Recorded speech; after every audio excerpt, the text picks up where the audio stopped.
ഇടുക്കി അടിമാലിയിലെ മണ്ണിടിച്ചിൽ ദുരന്തത്തിൽ ദുരിതബാധിതർ പട്ടിണി സമരത്തിലേക്ക്. അധികൃതർ നൽകിയ ഉറപ്പുകൾ പാലിക്കാത്ത സാഹചര്യത്തിലാണ് തീരുമാനം. 4 ദിവസമായി EKK കരാർ കമ്പനിയുടെ യാർഡിന് മുന്നിൽ കുളിർ കെട്ടി സമരം നടത്തുകയാണ് ദുരന്തബാധിതർ. ജനപ്രതിനിധികളോ ഉദ്യോഗസ്ഥരോ തിരിഞ്ഞു നോക്കുന്നില്ല എന്നതാണ് ഇവർ ആരോപിക്കുന്നത്. ഞങ്ങൾ ഈ കുഞ്ഞു മക്കളെ കൊണ്ട് ഇവിടെ വന്ന് കിടന്നിട്ട് ഇതുവരെ ആരും ഞങ്ങളെ തിരിഞ്ഞു നോക്കിയിട്ടില്ല. ഇനി ഇത് മുമ്പോട്ട് പോയ ഏതവസ്ഥയിലെത്തുമെന്ന് അറിയത്തില്ല. ഞങ്ങളിൽ ആളുകളില്ലായ്മപ്പെട്ട് തന്നെ പോകാൻ ചാൻസ് ഉണ്ട്. അതുകൊണ്ട് എത്രയും പെട്ടെന്ന് ഞങ്ങൾക്ക് വീട് വേണം. അത് നടത്തി തന്ന് ഞങ്ങളെ ഇവിടുന്ന് പറഞ്ഞു വിടണമെന്നാണ് ഞങ്ങളുടെ ആഗ്രഹം. ഈ വാടകയ്ക്ക് വീടുകൾ എടുക്കാൻ പറഞ്ഞ ജില്ലാ കളക്ടറും സബ് കളക്ടറും ADM-ഉം MLA-യും മന്ത്രിയും MP-യും ഉൾപ്പെടെയുള്ള ആളുകൾ ഇതിനൊരു മറുപടി പറഞ്ഞേ തീരും. മന്ത്രി പോലും മിനിഞ്ഞാന്ന് ഇവിടെ ഒരു പരിപാടിക്ക് വന്നിട്ട് ഇതിലെ കടന്നു പോയിട്ട് ഞങ്ങളെ ഒന്ന് തിരിഞ്ഞു പോലും നോക്കുന്നില്ല. ഇവരൊക്കെ കൊടുത്ത വാക്കിന് പ്രകാരമാണ് ഞങ്ങൾ ആ സ്കൂളിൽ നിന്നും ഇറങ്ങിയത് തന്നെ. എന്തുകൊണ്ട് ഈ ഉദ്യോഗസ്ഥർ ഇങ്ങനെ തിരിഞ്ഞു നോക്കണില്ല? മിനിഞ്ഞാന്ന് ഞങ്ങളെ കേസെടുക്കും അറസ്റ്റ് ചെയ്യുമെന്നും പറഞ്ഞുകൊണ്ട് പോലീസുകാർ വന്നു. കേസെടുക്കേണ്ടതും അറസ്റ്റ് ചെയ്യേണ്ടതും ഞങ്ങളെയാണോ?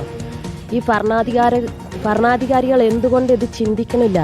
ഞങ്ങളുടെ ഒരു സഹോദരനെ കൊല്ലുകയും ഞങ്ങളെ ഈ റോട്ടിൽ കൊണ്ടുവന്ന് EKK കമ്പനിക്കാരനെയാണ് അവർ കേസെടുക്കേണ്ടതും പിടിക്കേണ്ടതും. ഞങ്ങളുടെ വീട് സ്ഥലവും തരേണ്ടതും അവർ തന്നെയാണ്.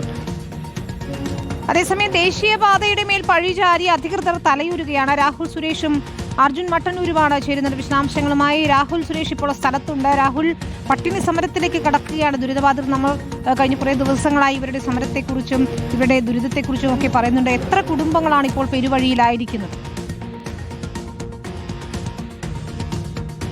വിനീത, ഈ ദുരന്തമുണ്ടായ അന്നു മുതൽ നമ്മൾ വിവിധ വാർത്തകൾ നൽകി ഇവർക്ക് പിന്തുണ നൽകിക്കൊണ്ട് ഇവരുടെ ഒപ്പം തന്നെ ചേർന്ന് പോകുകയാണ്. ഇപ്പോൾ മറ്റ് നിർവാഹമില്ലാതെ വന്നതോടെയാണ് പട്ടിണി സമരത്തിലേക്ക് പോകാൻ ഇവർ ആലോചിക്കുന്നത്. ഈ കാണുന്ന ദേശീയപാത ഞാൻ കാണിച്ചു തരാം. ഈ കാണുന്ന പാതയാണ് കൊച്ചി ധനുഷ്കോടി ദേശീയപാത. കൊച്ചിയിൽ നിന്ന് നമ്മൾ മൂന്നാറിലേക്ക് പോകുന്ന പാതയാണിത്.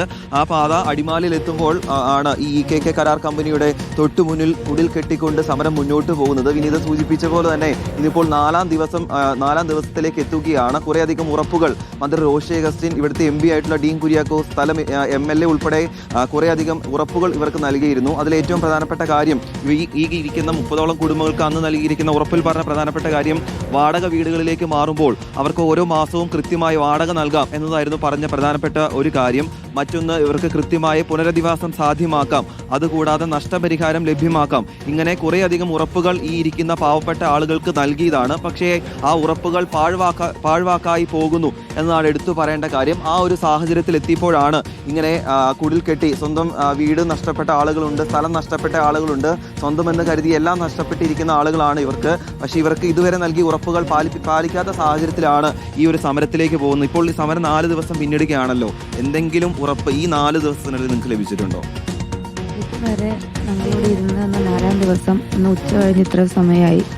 ഇതുവരെ ഞങ്ങൾക്കിതിന് ന്യായമായ ഒരു രീതിയിൽ ഒരു നേതാക്കളോ അല്ലെങ്കിൽ ഒരു അധികാരപ്പെട്ട ആരും ഇതായിട്ടൊന്ന് ബന്ധപ്പെടാൻ പോലും ആരും തയ്യാറായിട്ടില്ല. മിനിങ്ങാന്ന് വൈകിട്ട് രാത്രി തഹസിൽദാർ വന്നിരുന്നു.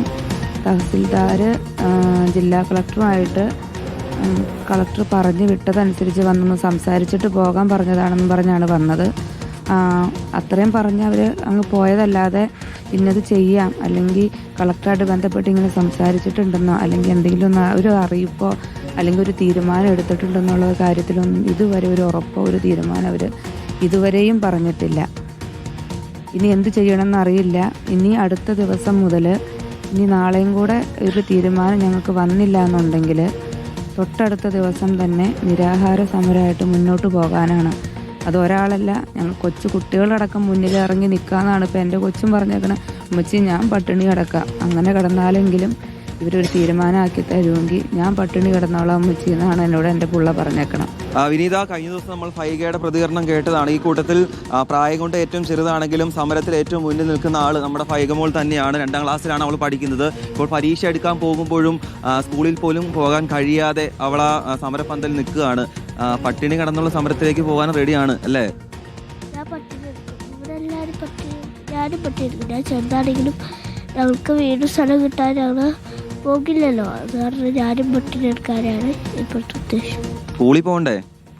സ്കൂളിൽ പോകാൻ പറ്റില്ലല്ലോ. ഞങ്ങൾക്കിപ്പോൾ ഇങ്ങനത്തെ ഒരു സാഹചര്യത്തിൽ ഞങ്ങൾ സ്കൂളിൽ പോകില്ലല്ലോ. അത് കാരണം സ്കൂളിൽ പോകട്ടെ. കൂട്ടുകാരൊക്കെ സ്കൂളിൽ പോകുമ്പോൾ മോക്ക് പോകണമെന്ന് ആഗ്രഹം തോന്നാറില്ലേ? സ്കൂളിൽ പോകണമുണ്ട്, പക്ഷെ നടക്കൂലല്ലോ. അത് കാരണം ഞാനിപ്പോൾ ബുക്കും പുസ്തകമൊക്കെ ഇവിടെ കൊണ്ടുവന്ന് പഠിക്കാനാ ഇപ്പം. നല്ല വെയിലൊക്കെ അല്ലേ? നല്ല വെയിലും പൊടിയൊക്കെ അടിക്കട്ടെ, എന്നാലും ഞങ്ങൾ ഇവിടെ കിടന്ന് ജീവിക്കും. അവർ പൈസ തരാമെന്ന് പറഞ്ഞിട്ട് ഇതുവരെയായിട്ട് ഞങ്ങൾ എത്തിച്ചിട്ടില്ലല്ലോ. അപ്പം ഞങ്ങൾ വീട്ടിൽ പോയി കിടക്കാനുള്ള സാഹചര്യമല്ലല്ലോ, ഇവിടെ കിടക്കാനല്ലേ പറ്റത്തുള്ളൂ. വിനീത, ആ വാക്കുകളിലുണ്ട് ആ സമരത്തിന്റെ തീവ്രത എത്രത്തോളമാണെന്ന്. ഈ സമരത്തിൽ നിന്നും അവർക്ക് കിട്ടിയ ഉറപ്പുകളിൽ നിന്നും ആ ഉറപ്പുകൾ പാലിക്കാതെ അതിന് പിന്നോട്ടില്ല എന്നാണ് പറയുന്നത്. നമ്മളെല്ലാം വേദനിപ്പിച്ചൊരു കാര്യം, ഈ സംഭവവുമായി ബന്ധപ്പെട്ട് ബിജുവിൻ്റെ ഒരു മരണമായിരുന്നു. ബിജുവിൻ്റെ സഹോദരനും കുടുംബം ഉൾപ്പെടെ ഈ സമരത്തിൽ പങ്കെടുക്കുന്നു എന്നുള്ളതാണ്. അന്ന് നമ്മളൊരു അതിജീവന പോരാട്ടം, നമ്മുടെ കൂടപ്പിറപ്പ് നഷ്ടപ്പെട്ടപ്പോഴും കുറേയധികം പ്രതീക്ഷയുണ്ടായിരുന്നു. നമ്മുടെ ആളുകൾ ചേർത്ത് പിടിക്കും, അധികാരികൾ ചേർത്ത് പിടിക്കുമെന്ന്. ഇപ്പോഴും അതിനൊന്നും ഒരു പരിഹാരം ഉണ്ടായിട്ടില്ല അല്ലേ ഏട്ടാ? ഇതുവരെ അതിനൊരു പരിഹാരം ഉണ്ടായിട്ടില്ല. ഇപ്പം 4 മാസമായി. 3 മാസം കൊണ്ട് എല്ലാം റെഡിയാക്കി തരാമെന്നൊക്കെ പറഞ്ഞിട്ടാണ് കളക്ടറെല്ലാം വാക്കുകൊണ്ട് പോയത്. ഇതുവരെ അതൊന്നും ആയിട്ടില്ല. എന്ത് പറയും, എന്ത് ചെയ്ത് ഞങ്ങൾക്ക് അറിയില്ല. ഞങ്ങൾ ശരിക്കും തെരുവിലാണത്. ഇന്ത്യയുടെ ചികിത്സയൊക്കെ എങ്ങനെയാണ് മുന്നോട്ട് പോകുന്നത്? ചേച്ചിപ്പോൾ എല്ലാ ശനിയാഴ്ചയും പോയി ട്രീറ്റ്മെൻറ്റ് നോക്കണം. കാലിൻ്റെ അളവൊക്കെ എടുത്തിട്ടുണ്ട്, മുറിവ് ഉണങ്ങാനുണ്ട്. എന്ത് ചെയ്യുന്നുണ്ട്, എന്ത് ധനസഹായം പ്രഖ്യാപിച്ചിട്ടുണ്ടെന്ന് പറഞ്ഞു. ഇതിനെക്കുറിച്ച് കൂടുതൽ വ്യക്തമായിട്ടൊന്നും അറിയില്ല. നിങ്ങളെ അറിയിച്ചിട്ടില്ല? ഇല്ല, ഇതുവരെ നേരിട്ടൊന്നും അറിയിച്ചിട്ടില്ല. ഇങ്ങനെ ചെറിയ ബൈറ്റുകളിൽ കൂടി മാത്രമാണ് നമ്മൾ അറിഞ്ഞിട്ടുള്ളത്. വിനീത, ഇതിൽ എടുത്തു പറയേണ്ട കാര്യം, നമ്മൾ അധികാരികളുമായി സംസാരിക്കുമ്പോൾ അവർ പറയുന്നത് ദേശീയപാത അതോറിറ്റിക്കാണ് ഇതിന്റെ പൂർണ്ണ ഉത്തരവാദിത്തം, കരാർ കമ്പനിയായിട്ടുള്ള EKK ആണ് ഇവർക്ക് ഈ സഹായം നൽകേണ്ടതെന്നാണ് പറയുന്നത്. അങ്ങനെ പറഞ്ഞുകൊണ്ട് അവർ ഒഴിവാകുകയാണ്. പക്ഷേ അങ്ങനെ പറഞ്ഞ് ഒഴിവാൻ അവർക്ക് ഒരിക്കലും സാധിക്കില്ല. അവർക്ക് ഈ സംസ്ഥാന സർക്കാരിനും ജില്ലാ ഭരണകൂടത്തിനും അതിന് കൃത്യമായി ഉത്തരവാദിത്തമുണ്ട്. അവർക്ക് ചെയ്യാൻ പറ്റില്ലെങ്കിൽ ഈ പണം ആ ദേശീയപാത അതോറിറ്റിയുടെ കയ്യിൽ നിന്നോ അല്ലെങ്കിൽ EKK കമ്പനിയുടെ കയ്യിൽ നിന്നോ വാങ്ങി നൽകേണ്ടത് ഇവിടുത്തെ ജില്ലാ ഭരണകൂടമാണ്, ഇവിടുത്തെ സംസ്ഥാന സർക്കാരാണ്. പ്രധാനപ്പെട്ട കാര്യം ഇതിൽ എന്താണ് മന്ത്രിമാർക്ക് ഉൾപ്പെടെ പറയാനുള്ളതെന്ന് നമുക്ക് കൂടി അറിയണം.